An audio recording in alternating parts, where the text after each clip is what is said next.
There are fewer than 30 men in the world qualified to drive Formula One. A mere half dozen, perhaps, to win. At this moment, I'm inclined to think you're not one of them.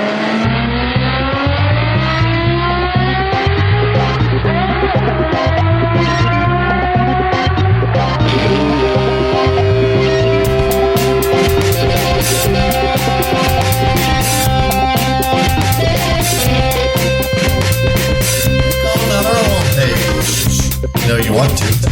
Keep up the good work, and there you have it. There you go. The qualifying. Welcome to F1Weekly.com. My name is Clark Rogers. I'm the host of the program. I'll be joined by NASIR Hamid, my co-host. This is podcast number 1022, December 11th, 2023, NASIR. Thank you, sir. Today we take Formula One from Baku Street to Wall Street and present Buy, Sell or Hold. Thank you, Payne Weber. But wait, there's more. Alonso is numero uno. We shall explain muy gladly. And now back to the hombre whose stock symbol is MCMO. Thank you, NASIR. On today's program, there it is, the 2023 FIA prize-giving gala was in Baku, and it was a big party. British Formula 4 champion Louis Sharp wins the coveted Henry Surtees Award. Fernando, as we know, is El Más Macho de España. He wins the F1 Action of the Year award, which he's won in the past. LCH, and of course there's always some kind of excitement, LCH, after receiving his third place award, gave it away to an adoring fan. At least that's the big rumor. And ladies and gentlemen, this week's interview is USF Pro 2000 race driver NICOLAS GIAFFONE from Brazil. So that's going to be very exciting, very, very hip. And of course, I must remind everybody that we do need your contributions to keep this program on the air. Just click on the Support F1 Weekly tab. You know you'll want to. Nast, welcome to the studio. I know you're all pumped up about the gala, the missing trophy, all the fun Fernando was having praising his number 2, Perez. Well, I have not had the immense pleasure of watching this thing on TV or YouTube, but I do intend to in the next few weeks, next few days. Did you enjoy it? And apart from Alonso, what else stood out for you, sir? Well, it's interesting. You know, there's a lot of awards, a lot of different formulas, a lot of new upcoming young drivers winning really important little awards here and there from the FIA that keep everybody happy. I didn't watch the whole thing. I just watched a few snippets. Of course, the part mostly about Fernando being the dude that was everybody loved so much. I was really surprised that it was in Baku. Well, you know, throw the money and they will come. What I want to know is this. Was Lewis Hamilton in a tuxedo or was he dressed up like a Jamaican gigolo as he showed up at the Queen's Box at Wimbledon some years ago? His outfit was very apropos. In black, a long coat, and I thought he looked fine. I think some of his fashion picks lately have been pretty good. I mean, the Burberry stuff is outstanding and very tasteful, NASIR. That's good to hear. Quite a change there. What did Max have to say? Max, he says, I'm the winner, and be careful because we'll be doing this all over again in a year. And 2 years. And 3 years. Yes, exactly. Very good, very good. Okay, sir, last week, the Formula One was turned upside down with hints and allegations.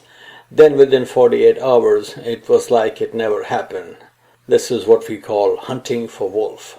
According to a report in Business F1, rival teams believe that the Mercedes boss is gaining access to information that is unavailable to other teams, thanks to his wife, Susie Wolff's position within F1. As you know, she is head of FIA Academy, the all-female series, which has been a replacement for Formula W. So FIA, being FIA, launched an investigation.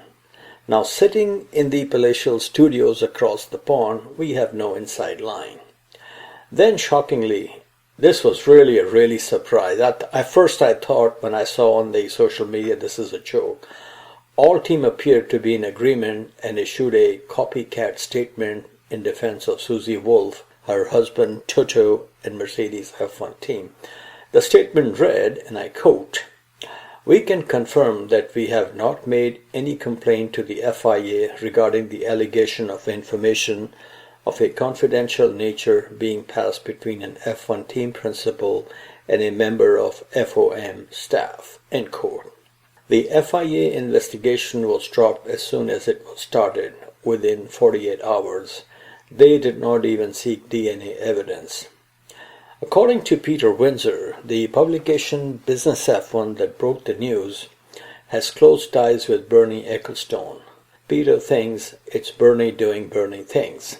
The publication Business F1 was founded, just like the F1 magazine, by a gentleman by the name of Tom Rubithon.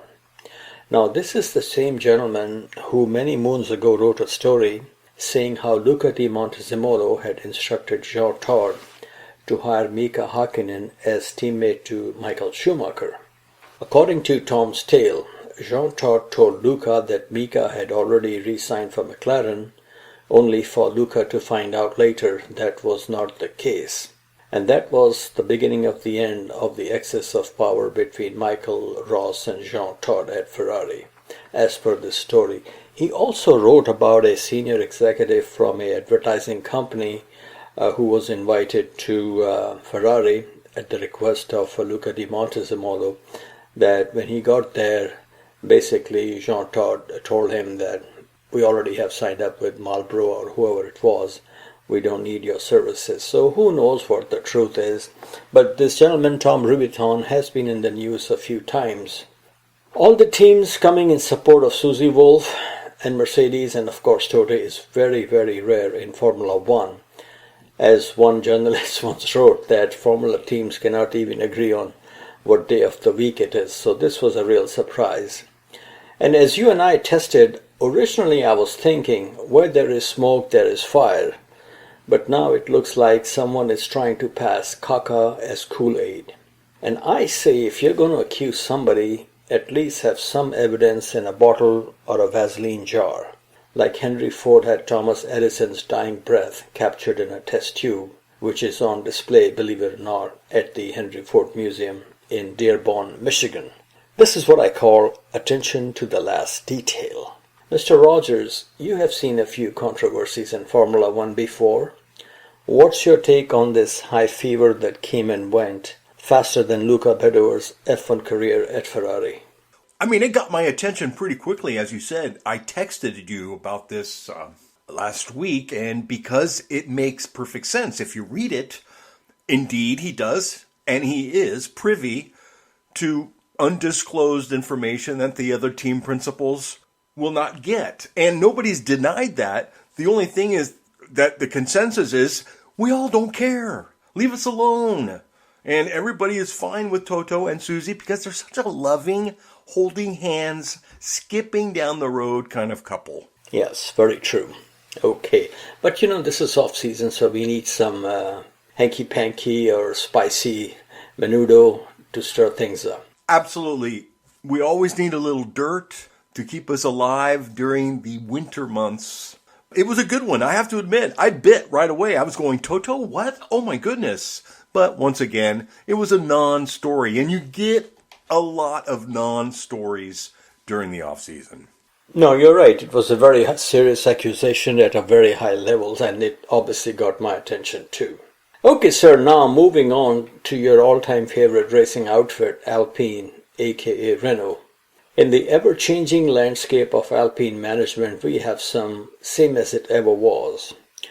Bruno Famin, the ex-Peugeot Le Mans boss, has said he will stay as interim team principal till the other Luca Di Meo, gives him instructions to pack it up and call U-Haul. Bruno became boss of Alpine F1 at Spa last year after Otmar Szafnauer and Alain Permane were shown the door. And Alain Permane was there when the team was known as Benetton. As we have seen since the changes were made, Alpine has not exactly done what Mr. Morrison would call break on through the other side. Yes, they won at Hungaroring with Esteban Ocon a few years ago, but moving forward, I do not see this team finishing in the top three in the championship in 2024 or 25. They have not really done much in the hybrid era, something Christian Horner and Dr. Marco will explain gladly. The wholesale changes in 2026 would be their last chance saloon. The days of wine and roses and René Arnoux are long gone. Sir, any comments on your spiritual home team? Well, there's always hope, of course. They are going through some kind of francophilic problem, but listen, they have two French drivers, which I think is really cool, and they can use that to their advantage if they're smart and cunning. But also there's news that a former Ferrari principal will be, and he was caught, buying a Italian-French dictionary. But he should be taking over the team, from what I've heard. Are we talking Mattia Binotto? Exactly. I didn't want to throw out any names, but that's exactly what I'm talking about. Yes, his name has been linked with that team before, and what I'm thinking that if the F1 fraternity keeps on stalling Michael Andretti's effort to get an 11th team, maybe Alpine should sell their team to Michael Andretti. But, time will tell which way we are going on this issue. Now, you mentioned a few weeks ago, sir, the sprint races are growing on you. So are you okay with sprint action now? The problem is they might be going in the wrong direction because, now they want to spice up what was originally spicing up things, so they want to spice up the spice with, and I know reverse grids are I think Lewis Hamilton has now changed his mind and voted for reverse grids. And if LCH says it's a go, my goodness, where have we gone now? Where have the flowers gone, NASIR? Yes. Okay, Formula One has announced the 6 venues that will host F1 sprint events next year, 2024. Austria and Brazil are set to host their third spring weekends, with Austin and Qatar returning for a second year. The new ones are China and Miami, joining the lineup for the first time. No Spa, no Monza. Perfect tracks for fast and furious sprint action, in my very humble opinion. But be it sprint in Baku or sprint in Budapest, we all know it will be charge of the Red Bull at the front when Justin Bieber or Brigitte Bardot waves the checkered flag. Any particular track the host would like to see sprint races at? Seriously. I honestly really think we should get rid of them, but I think we're stuck with this now.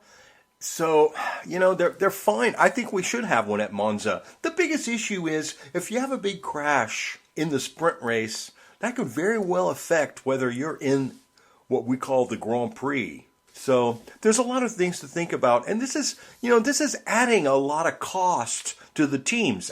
Ask Gunther Steiner about effing this and effing that, because he'll tell you so many crashes, and now with sprint races, that extra variable is added, and it always hits you in the pocketbook.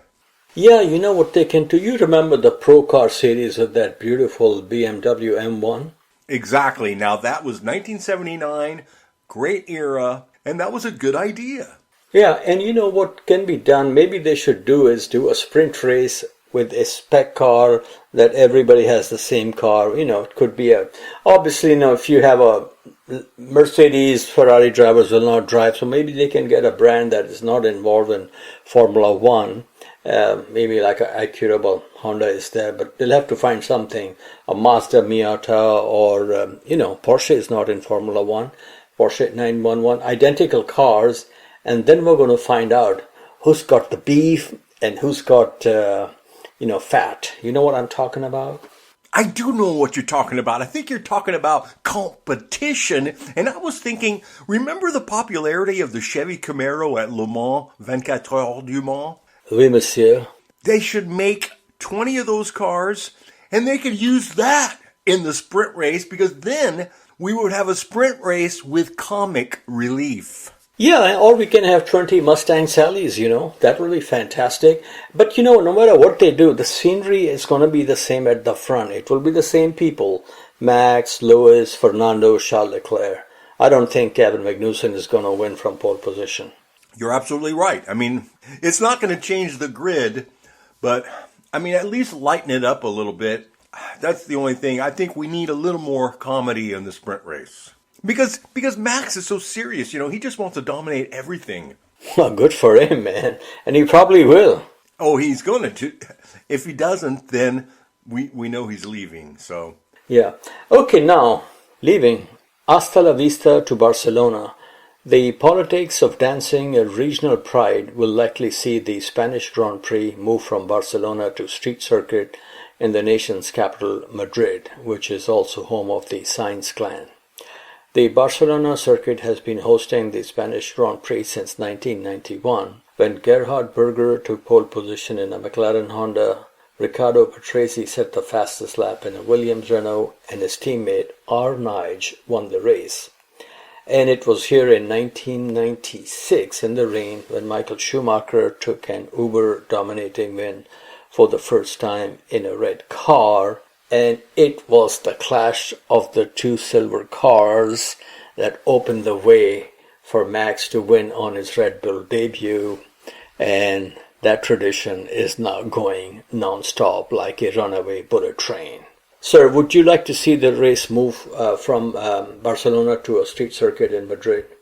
I think they could probably do both races as long as we have Sainz and Fernando on the grid. I don't know, Barcelona is such a tradition. I hate to see it go. The wins. It's so fun. It's a nice track. I've been there. It's easy to get to. There's a train service to that. But, you can only have so many races. I'm not a big fan of street races. Maybe they can go back to Jarama, which is a circuit near Madrid, and they used to race Grand Prix cars. But, powers that be are going to do what they want to do. Little people can do little. Okay, sir, now we come to our main feature.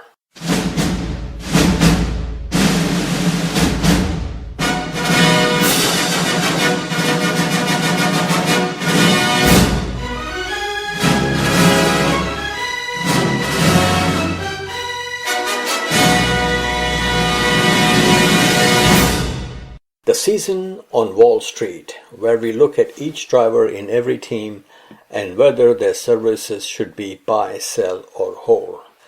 We will start with bottom fishing, with the team that finished 10th in the Constructors' Championship. Number 1 from the bottom, Haas F1, main sponsor MoneyGram. Hope they're sending them some money on a regular basis. I would rate both drivers, Nico Hülkenberg and Kevin Magnussen, as whole.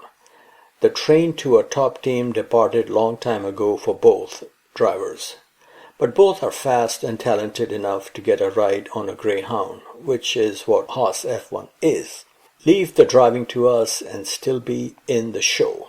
Hülkenberg delivered 9 points to the team and Kevin Magnussen 3. Mr. Rogers, if you were Charles Schwab, how would you rate these two youths? Definitely very, very good considering the budget, the Haas team. I think Haas, to be honest with you, is extremely lucky to have Nico Hülkenberg. I think it's such a plus, and I know Gunther Steiner knows that. And to hold these two drivers makes perfect sense. The only issue here is bark of the team principal is worse than his bite. Take a listen. I fucking had enough of both of you. You let that fucking team down, me down, which I protected you all the time. And I'm not fucking going into who is right and who is wrong.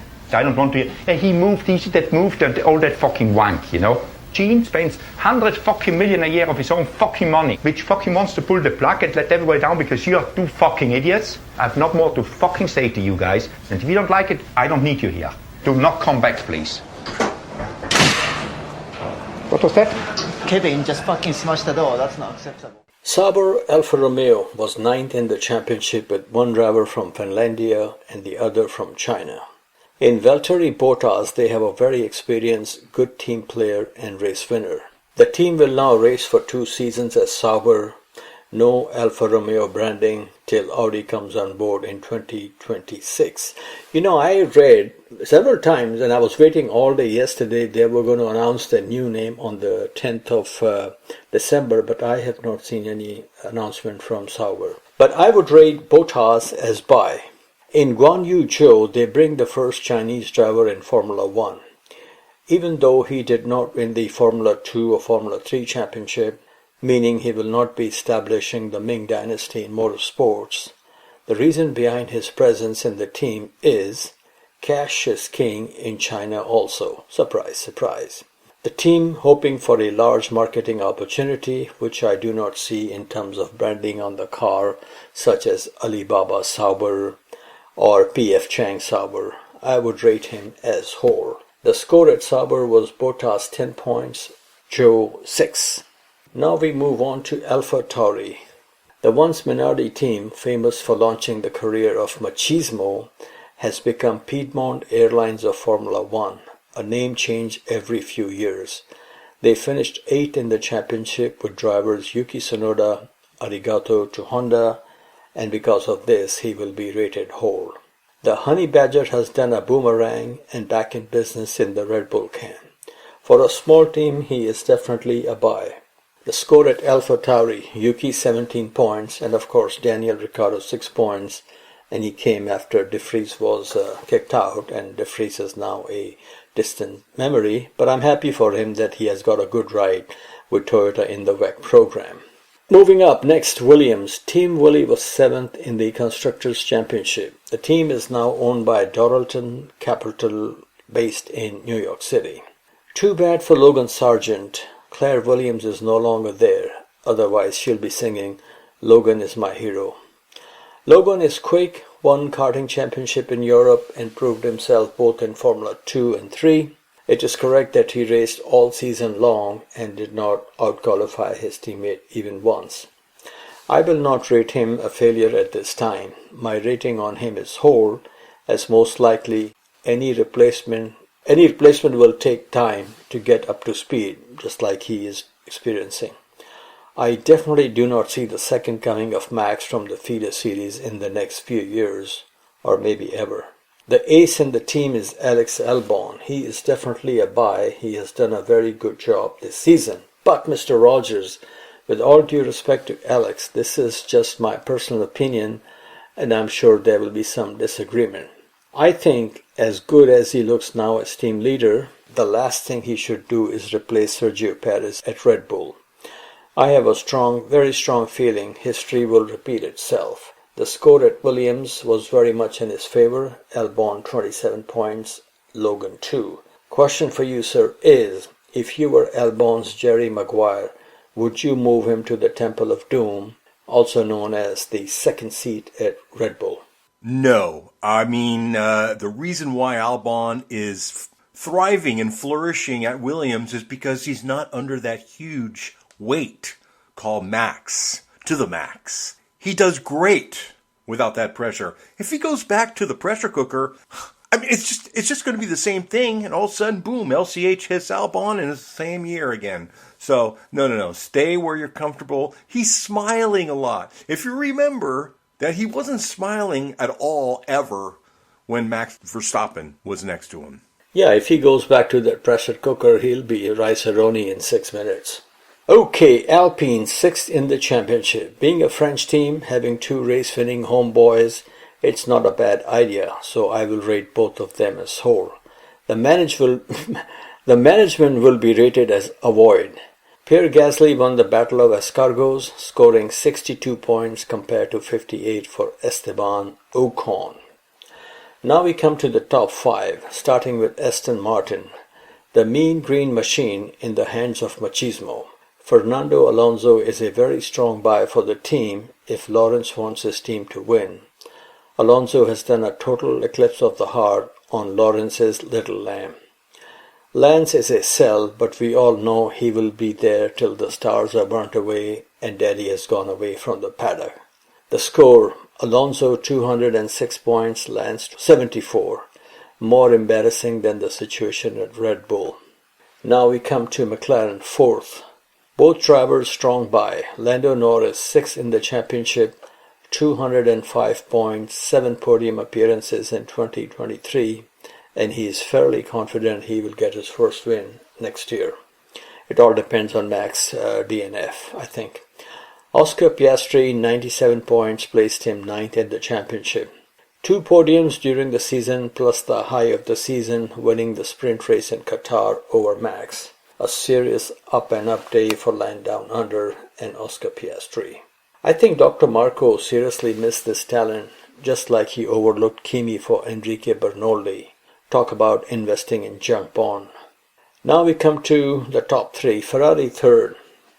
They better get going pronto. Charles Leclerc does not want to be in the list of great talents who drove for Ferrari but did not win the championship, like Fernando Alonso, Sebastian Vettel, and our favorite new motivation Jean Alesi, and we can even go back to drivers like Chris Amon and Jackie Ickx. I would rate both Carlos Sainz Jr. and Leclerc as bye. Carlito kept his cool and delivered a sensational victory in Singapore this season, the only race Red Bull did not win. Sir, do you concur with my assessment of these two drivers at Scuderia Ferrari? Absolutely. Leclerc has definitely signed a big contract, and he's expecting really more focus on the car than the marinara sauce. So there's a lot going on, but I feel, now we're going into a fresh Frédéric Vasseur season. So it's going to be interesting. It's going to be good, and I think they will perform. And the other thing is LCH, he had a great speech, talked about how he's got his full faith in Mercedes delivering the Machismo W15. And boy, I really hope it happens, because if he doesn't get what he wants, there's going to be some sour-looking faces around April. Well, speaking of Mercedes, the past and future of the team is still one of the strongest pairings on the grid. I would rate both drivers as strong bye. Russell's youth is very well complemented by his teammate, the most successful driver of all time, at least for now. The score at Mercedes this season: LCH 234 points, George 175. Now we come to Red Bull. Sergio Perez, I would rate him hold. He won a couple of races and finished second in the championship, and that will be the fate of 99% of the drivers at Red Bull as long as Mad Max is driving the other car. At Red Bull, there is really not much you can do when you are number 2. Finally, the new triple world champion, Max Verstappen, definitely a very strong bye. He recently said his 3 best wins this season were Miami, Zandvoort, and Suzuka, which was right after their only loss of the season in Singapore. And recently Max was asked something about the future and how the cars would be in 10 years and the system and this and that. He said the only thing that won't be happening in 10 years is I will not be here. So I think he has his future planned out, and we wish him all the best. Okay, now we come to Triple Play Formula 1. In 2023, Max took his 3rd consecutive championship. In the history of Formula 1 racing, very few drivers have done a triple play or more. Juan Manuel Fangio was the first to do so. He won his first championship in 1951 with Alfa Romeo, and with different teams went 4 in a row from 1954 to 57. And when I say triple play, we're talking about 3 in a row or more. Fangio had a total of 5 championships. The next driver to win 3 championships or more in a row was Michael Schumacher, who won 5 in a row from 2000 to 2004. What a run that was. He won 2 other championships in 1994 and 95 with Benetton. Sebastian Vettel continued Deutschen domination of Formula 1 by winning 4 championships in a row from 2010 to 2013, and I thought it will continue into the hybrid era. And to keep the host happy, I would like to remind everybody those championships were powered by Renault. These days people are asking Car 44, where are you? But it was not too long ago that LCH went 4 in a row from 2017 to 2020, and he has 3 other championships to match Schumacher's record of 7. What say you, amigo? Well, we don't know what's going on really deep down in the bowels of Formula 1, but I know one thing. Jean Todt came out and said, you know what? That Singapore Grand Prix should have been canceled. So now that he has put his foot into the masa pudding, there's going to be some more stuff coming out about that. And you're right, Renault powered Benettons. Remember that, 94, 95? And that's a really good example about what Red Bull has to do, because in 1994, Schumacher won with a Ford. And then the following year, we went with the new Renault V10, which was exciting, and both championships back to back. So Red Bull will have to do that, and we'll see if they can match Benetton in those days. Once they go on the Ford Blue Oval, it's a better idea plan. Yes, time will tell. Okay, so speaking of Michael Schumacher, shall we do a quickie on a Jägermeister and come back? That's a good idea. I'll get 2 shots going, NASIR. And of course, this is for medicinal purposes only. So we'll be back after this brief message. Hi, I'm Giancarlo Fisichella, and you are listening F1 Weekly.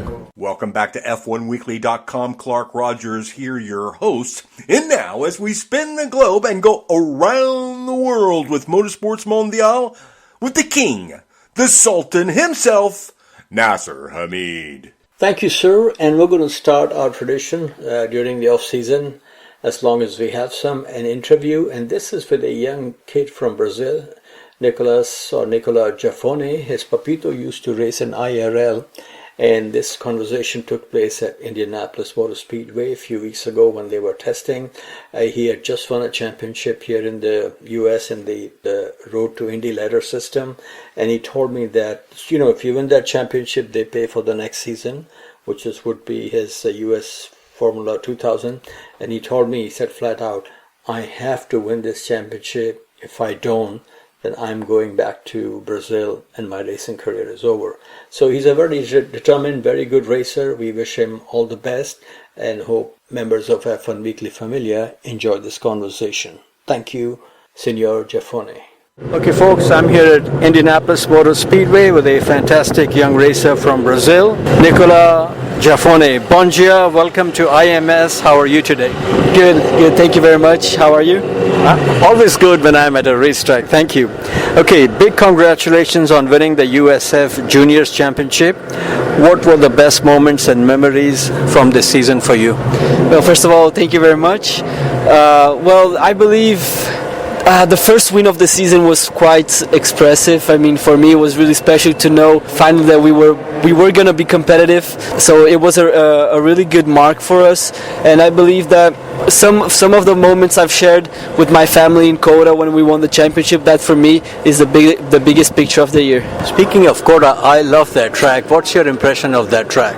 Now, it's amazing. I mean, it's such a big track, long straights, high-speed corners. It's amazing, really.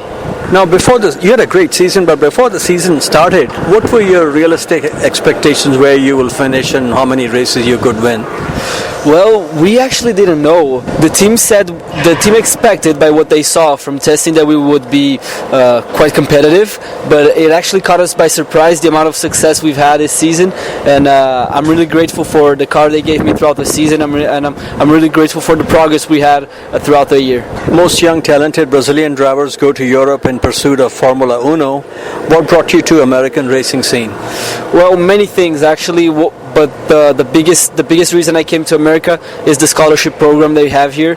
So this helps the drivers who are champion a lot on their following year. So I got 70% of my budget because of the scholarship. So this is huge for us in terms of financial viability. So that's the main reason. But of course, my dad raced here many years ago, so I have an emotional relationship with the U.S. I remember your dad very well racing here. How much is he involved in guiding and managing your career? Well, he in managing my career, he's very, very present. He together with another person is the one who manages it as well. And in terms of driving, I think he interferes when he feels like he has to, but he gives me a lot of room to improve by myself and learn by knocking myself down sometimes, so I can acquire experience and learn by myself, but whenever things get too intense, then he gets in the way and fill me in with his experience. Now, apart from the scholarship, which is so important, you mentioned, before you came here, I'm assuming you must have asked your dad, how is the American racing scene? What was his feedback on that? Well, my father loves here. He grew up here. He made a life here. He had me while he was racing in IndyCar. So when I said I wanted to come to America, he was full hands-on. And the moment I decided, he was on board with it, and we started going after sponsorships. And what part of Brazil is your family from? São Paulo. Oh, really interesting. A lot of great drivers have come from there, which brings me to my next question. Your country has produced 3 great world champions, Fittipaldi, Piquet and Senna. Who is your favorite and why? Difficult to say, but... Well, 2 of them are from your town. Yeah. No, I think Ayrton is my favorite because of the mentality he had. This is something I admire a lot from him, the way he pushed himself and pushed the people around him. Okay, you had a very successful karting career also. Tell us about your major achievements from karting days. And what I want to know is, when it comes to karting in Latin America, apart from Brazil, which other countries have a very strong karting culture and good drivers? So in terms of good driving, I mean, Brazil is very strong, America is very strong, and Europe is very strong. I think these are these are the hardest places to race. And throughout my karting career, I conquered, as you asked, I conquered the South America Championship. I was second in the Brazilian Championship once, and 3 times I was state vice champions. And I feel like my karting career was good. I'm satisfied with the titles I had because I didn't race as much as the other drivers. I only did 1 championship a year, so considering the amount of time I had in karting, I think I was decent.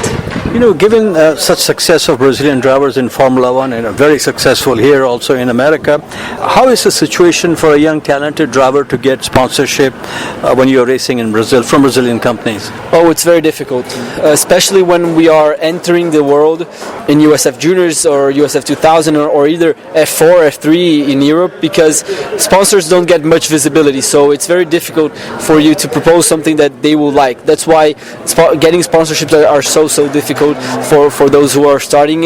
What makes them really, really special when you have them.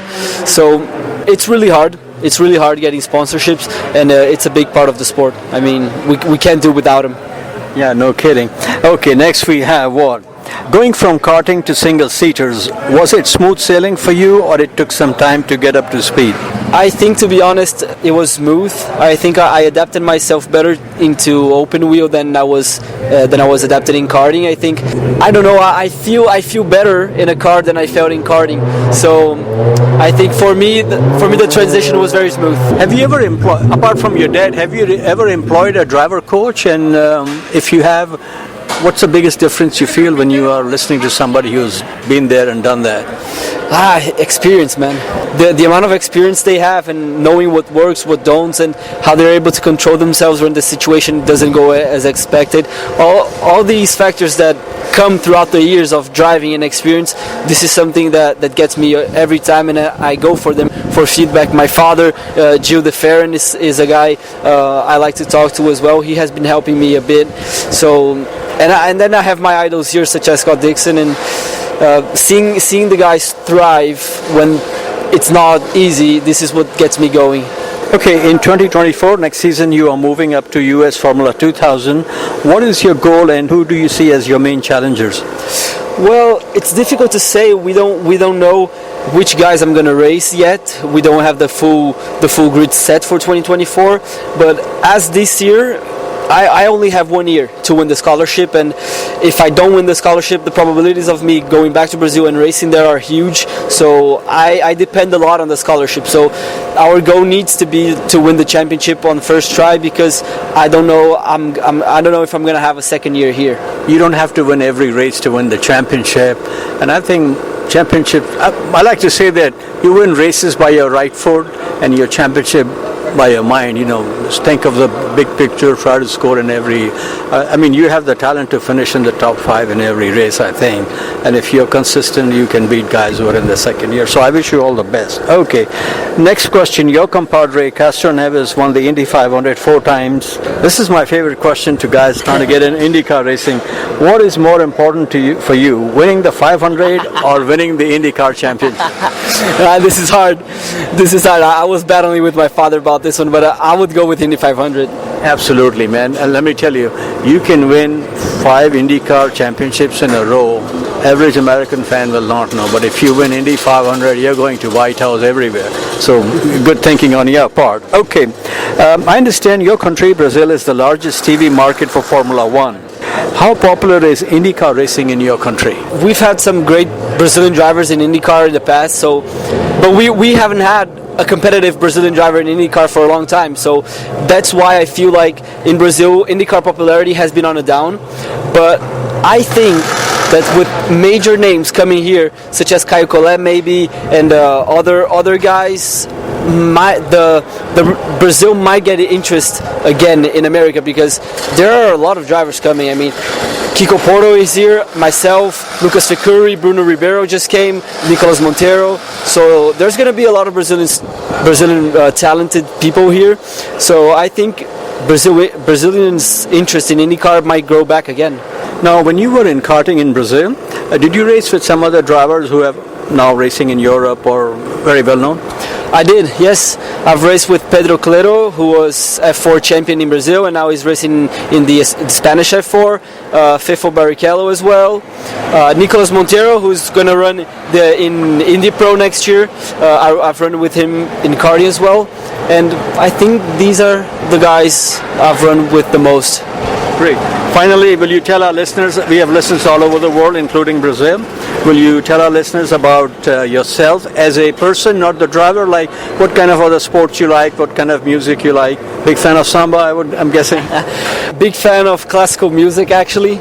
I like the old ways, I like jazz, but I also like going a bit with the electronics sometimes, and rap when I need to get pumped up. So these are my types of music. But despite that, I think I'm an indoors guy. I like to stay at home. I like to cook. I like to be with my friends, family. This is something I praise a lot. And whenever I have time, I like to go snowboarding. This is one of my favorite sports. But now I'm a bit afraid, because I'm afraid I might break some bones. And I like basketball a lot. I just wish I was better. And what's your favorite NBA team in the U.S.? My favorite NBA team, I think, is Los Angeles Lakers. And I have to ask you, a lot of drivers are interested in basketball. In basketball, in your humble opinion, who is the GOAT? LJ or MJ? It's hard. I like LeBron James a lot because of the hustle, but you kind of get me there. I'm gonna go with LeBron James, but because I admire his longevity. I wish I can have the amount of years in a competitive way in racing as he is having in basketball. You said you like old classic jazz music. Do you like music from Senor Sergio Mendes, especially the song called Mas Que Nada? I'm a very piano guy as well. I think Ludovico Einaudi, Piano Guys, is a band I like a lot, like more common days for my age. But I actually need to listen to very, very classical people, because when I say I like classic music, I think it's more recent classic and not like the old classic. Good talking to you, and all the best. Thank you very much. Obrigado. Nicolas, thanks for joining F1Weekly.com. Back to you, NASIR. No, sir, good news for you. Alonso is numero uno. We had to look every which way to find out where he is on top. Machismo is on top in terms of races finished. He has finished in 301 races from 377 starts, more than any other driver. His BFF, it's amazing how these two people are connected. His BFF LCH is right behind him with 300 races finished from 332 starts. Kimi is third with 278 races finished, which is pretty impressive. Now we come to Faces Going Places. Mr. Rogers, I would like to thank you for putting this press release on the front page of F1 Weekly about this young kid from Florida.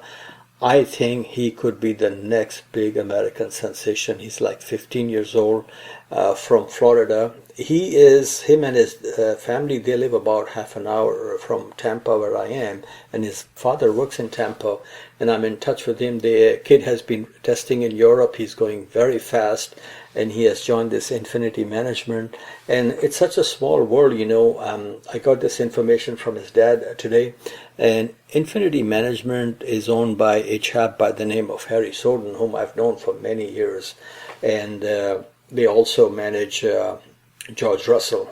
So he's in good company. So the future is very bright. Since he is 15, he cannot race in some series in Europe. So he's going to race here in US Formula 2000.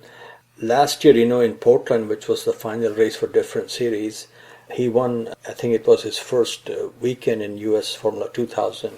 And he has even won in 2 series in 1 weekend.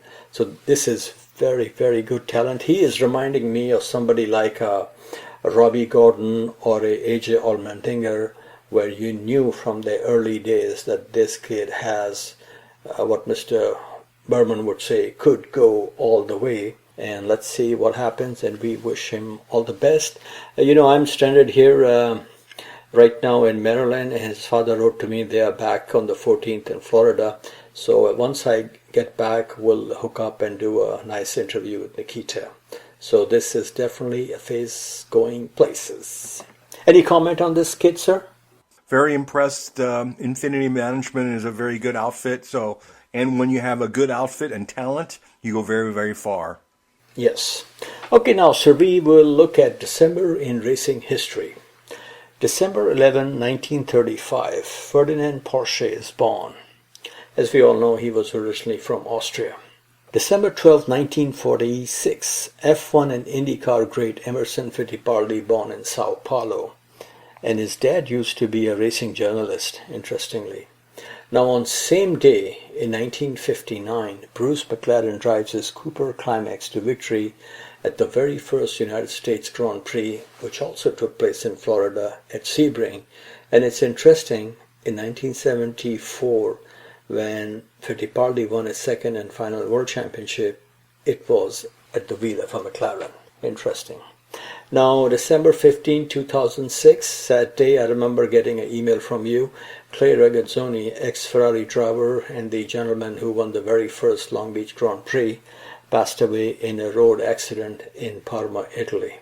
December 14, 1909, Brickyard completed, the great Indianapolis Motor Speedway. Another sad day in the history of motor racing, December 16, 1982, ACBC, Anthony Colin Bruce Chapman, the man who created Lotus, passed away on this date. He was 54 and died from a heart attack. Jim Clark was Chapman's first world champion. He also won Drivers' Championship with Graham Hill, Jochen Rindt, Emerson Fittipaldi, and Mario Andretti. And of course, this was after Chapman had passed away. Ayrton Senna's first victory came in 1985 in Portugal, driving a JPS Lotus. And sir, this is my personal opinion. Let's see what you have to say on this. Motorsports moment of the year, top 3. Rookie winner for me, Oscar Piastri, of course. Century of Le Mans celebrated by Ferrari win. Very, very impressive. They came back and won the race. And here is something interesting. All-American boy wins at the Brickyard.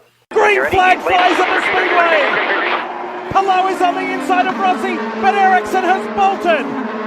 Ericsson sprints away from Joseph Newgarden and is doing what he did a year ago. The second year in a row we see him unleashing the dragon as we see almost contact between Palou and Ferrucci. Ericsson leads out a 1. Ferrucci threw a shoulder at Alex Palou and said, "Don't you dare." Ferrucci trying to get a draft off Newgarden and Ericsson, but Newgarden with a monster run off turn 2. Joseph Newgarden has never won the Indianapolis 500, and he's ahead on this last lap.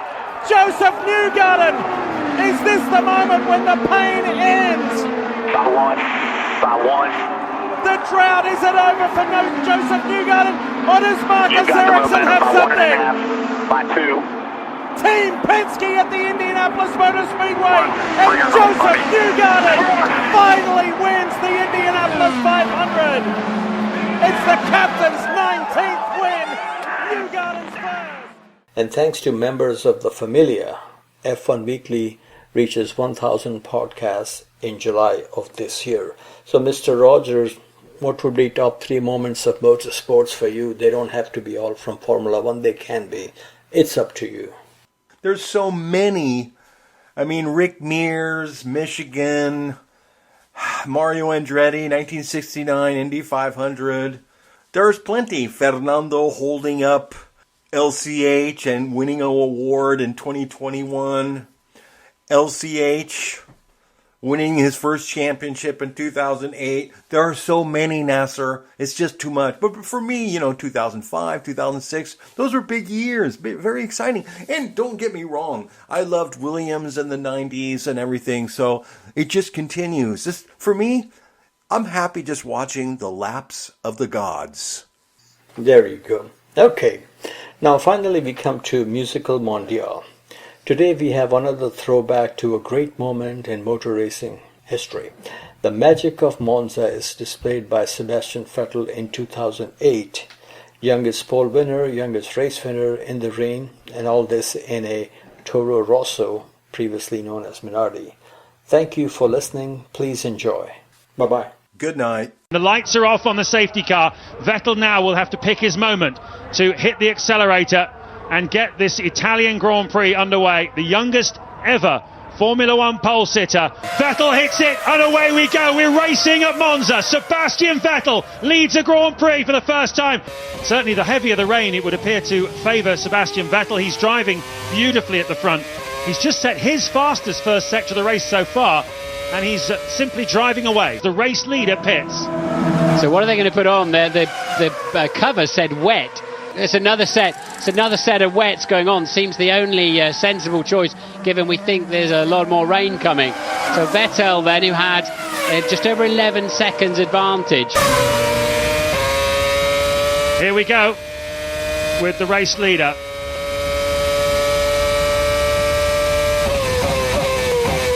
You can see the track drying out quite a bit down in this part. Under the trees around Ascari and the Lesmos is still a bit wetter. How much longer will these extreme wet tyres last? Vettel could be looking quite good here if he picks the right moment. Oh, and Coulthard hits him. Bits of debris everywhere. Possible debris in the last corner. This has been one of the most impressive things I've ever seen in almost 20 years in Formula One. A Toro Rosso with Minardi DNA coursing through its veins, driven by a 21-year-old hot shoe with a great sense of humour, who just makes you love Formula One all over again, is about to take his first Grand Prix victory and become the youngest winner ever. Toro Rosso gets its moment in the sun. Sebastian Vettel is a Grand Prix winner for the first time. He's the youngest ever, and that's one of the greatest things I've ever seen in Grand Prix racing. You have won the Italian Grand Prix. I'm proud of you. Bravissimo. Bravissimo. Impressionante. I don't know what to say. I miss the word. Grazie mille. Grazie mille. Ungara, perfetto. Thanks. Wonderful race. Great job. Yes!